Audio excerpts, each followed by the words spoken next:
और चूंकि supreme court के बारे में खबर आई है कि जब 4 करोड़ लोग दस्तखत करेंगे इस कानून की हिमायत में तो फिर ये कानून पास हो सकता है।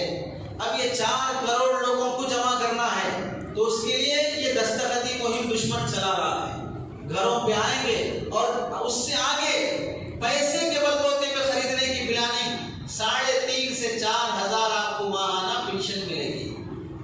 आपके घर में 5 अफराद हैं, 50 ईयर से अब उससे आगे हैं, 50 साल से आगे के हैं, तो फिर आपके 4 बंदे हैं 50 साल के आगे के, तो माहाना आपको 4000 के हिसाब से 12,000 रुपए आपको मिल जाएंगे, 16,000 रुपए आपको मिल जाएंगे।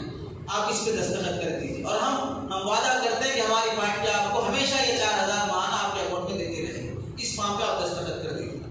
पैसे की खातिर इसे बैठे बैठे जिसके घर में माहाना 15-16,000 रुपए आ रहे हो तो ऐसा जमीन फरोश क्या वो दस्तखत नहीं करेगा? तो बुजुर्गों, दुश्मन की किसी चाल और मक्कारी में हिस्सा नहीं लेना है। हमारे अकाबिर उलमा और मुस्लिम कायदीन या सेकुलर जहन के जितने भी लीडर, चाहे हिंदू हो कोई और मजहब के हो, वो मुल्क की हिफाजत के खातिर जो करने को कहते हैं सोच समझ के करें।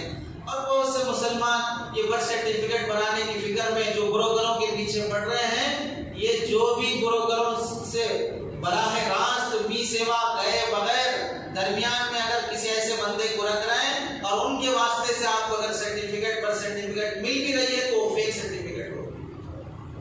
आप मालूमात कर लीजिए।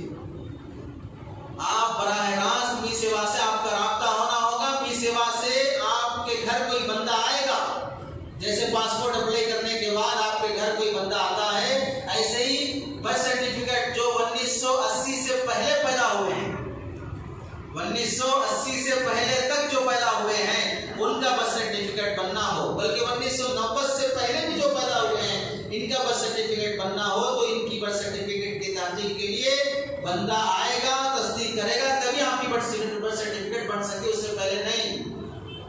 अगर कोई हिमाकत करके अपना पैसा बर्बाद करना चाहे तो उसकी मर्जी है।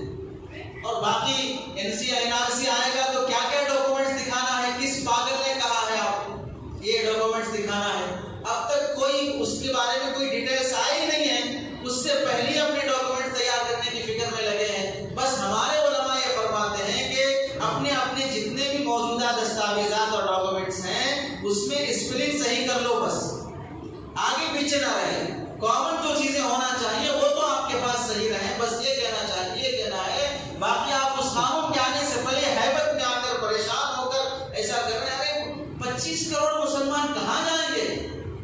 खामोश रहेंगे? आपका कोई बेटा, आपका भाई, आपके बाप को डिटेंशन सेंटर में डाला जा रहा है, आपका जमीन नहीं जाएगा, आप मर जाएंगे तो जाने के लिए हरगिज़ तैयार नहीं होंगे।